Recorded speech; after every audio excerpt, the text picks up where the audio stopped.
Number 2 جی، بہت وقت کم ہے چونکہ یہ اچھی طرح ذہن میں رکھ لیجیے جی، جانور کب حلال ہوتا ہے؟ جانوروں کے مسائل بھی آ رہے ہیں، خاص کر مرغی کھانے والے یا دوسرے جانور، یہ اچھی طرح دیکھ لیجیے۔ جب وہ چھری تیز کر لیتا ہے، ذبح کرتا ہے، تھوڑا سا جانور تڑپتا ہے یا اس سے کچھ خون نکل آتا ہے، وہ جانور حلال ہے، بدگمانی نہ کریں، حلال جانور حلال ہے، خیال رکھنا یہ بھی، حلال جانور حلال ہے۔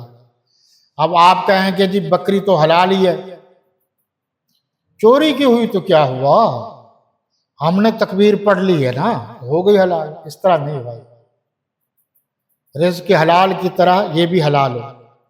جس طرح چوری کی بکری پر 100 تکبیریں پڑھے حلال نہیں ہوتی، اسی طرح جو جانور غیر اللہ کے نام سے منسوب کر کے قبروں پر، چھتروں پر، درباروں پر ذبح کیے جاتے ہیں، وہ بھی حلال نہیں ہوتے۔ علماء سے پوچھیے، تحقیق کیجیے۔